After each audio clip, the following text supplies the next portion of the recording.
Children, in the previous video, I have already discussed about the format of the notice writing. Now, I explain you a notice writing.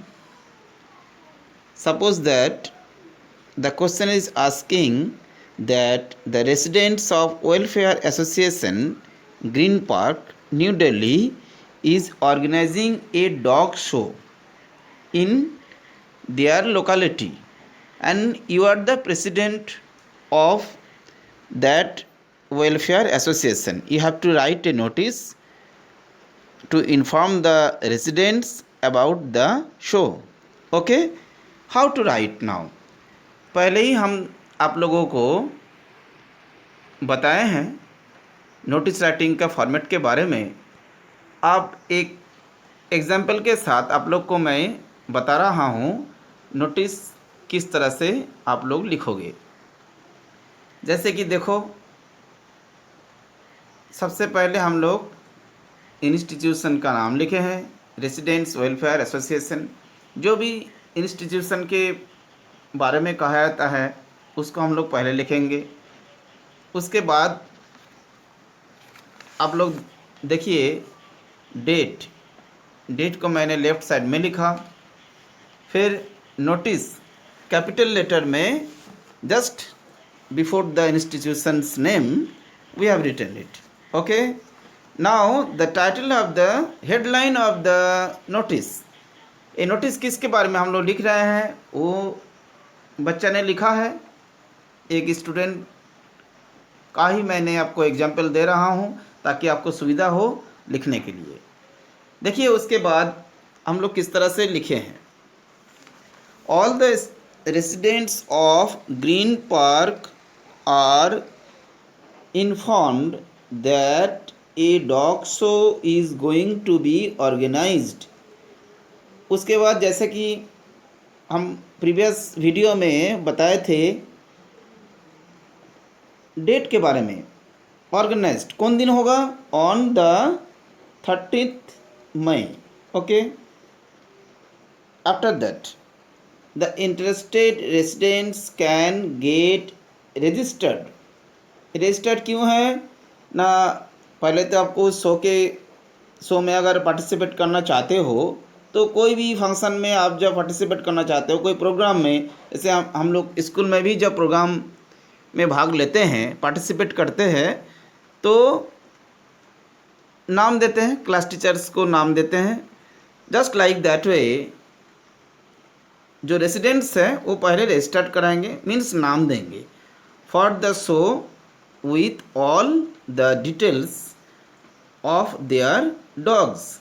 अपना dogs जो है वो किस तरह का है, किस टाइप का है, कौन ब्रीड है, इसके डिटेल्स जो है वो देंगे बाय 25th। ये डेट को ध्यान देना है, जो नोटिस में हम लोग 14th को डेट दिए हैं, 14th मई,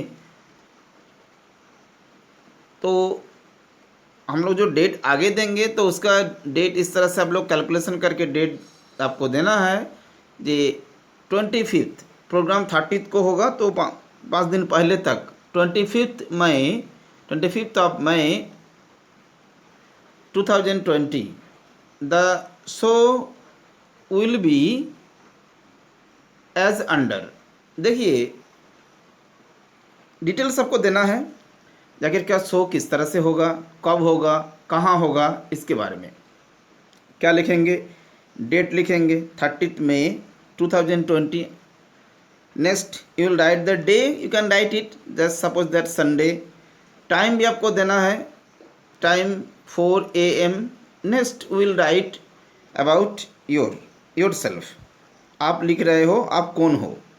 वेन्यू कहाँ है वो भी देना है, प्लेस का नाम, वेन्यू कहाँ है ना, resident welfare association community hall. Community hall हमने पहले भी बताया था, जी स्कूल अगर होगा तो स्कूल प्रेमिसेस होगा, स्कूल ऑडिटोरियम हॉल लिखोगे। लेकिन ये तो हम सोसाइटी के बारे में लिख रहे हैं, तो सोसाइटी में कम्युनिटी हॉल होता है, क्लब होता है, तो इसके बारे में हमने लिखा है। यहाँ पर बच्चा ने लिखा community hall, just below it you will write your name. Name should be mentioned here, and then the designation. Already I told you about the designation. Designation means what you are. You are the president of that association, so that you will write the designation the president. तो ये आपका एक notice writing का format मैंने आपको बताया। आगे हम लोग found and lost, lost and found इस नोटिस को पढ़ेंगे। लॉस्ट एंड फाउंड नोटिस मैंने आपके लिए लिखा है। देखो, सबसे पहले ये बहुत ही इम्पोर्टेंट है, because in our daily life, in the students life, the little children and the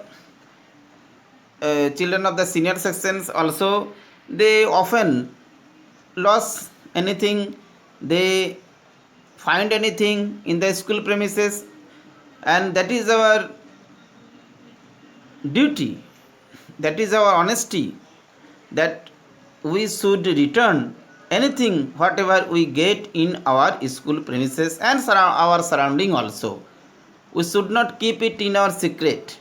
Okay, now you will write the school's name here. XYZ school I have written, because any name can be changed according to the question, so that you will write I have written XYZ, means that you will put your school's name. Okay, then you will write notice in capital letter. I have written it here.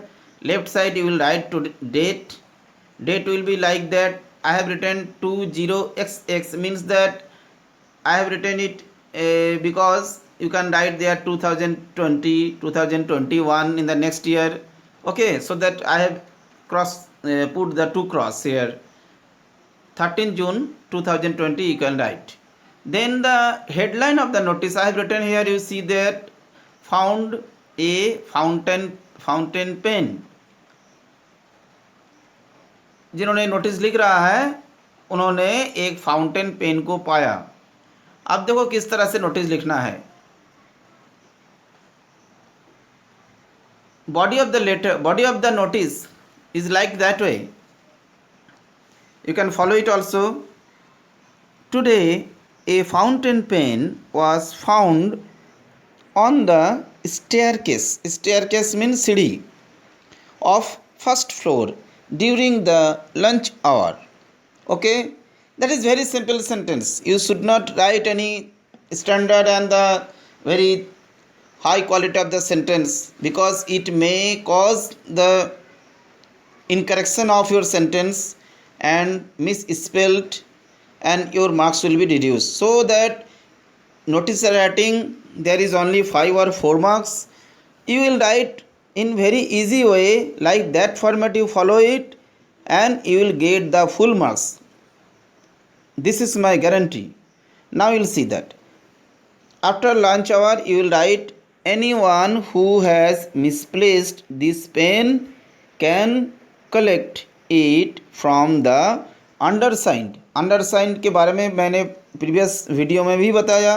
जो अंडरसाइंड means जो नीचे notice को लिख रहे हैं, जिन्होंने इस notice को फॉर्मेट कर रहे हैं, जो नोटिस दे रहे हैं, उन्हीं को अंडरसाइंड कहा जाता है। From the undersigned with giving details. Details क्यों? अब ये कोई भी इसका क्लेम कर सकता है, जी फाउंटेन पेन मेरा है, तो so that it is required that the owner of the real property should give the details of his और हर lost item. Is it clear to you? So that you must write with giving details. Okay, details देने के बाद ही उसको जो भी lost item है उसको हम लोग देंगे। Next, as the previous notice, you will write your name, head boy. Head boy यहाँ पर लिखे हैं। head boy नहीं भी हो सकता है जे कोई भी स्टूडेंट को कोई आइटम मिला हो, कोई पेन हो, कोई बुक्स हो, कोई स्कूल बैग हो, आपको अगर मिलता है तो आप अपना नाम भी देख सकते हो क्लास रोल नंबर के साथ। Is it clear? That is the lost and found notice. I think everybody get it, and you can write your notice writing now very easily. Okay.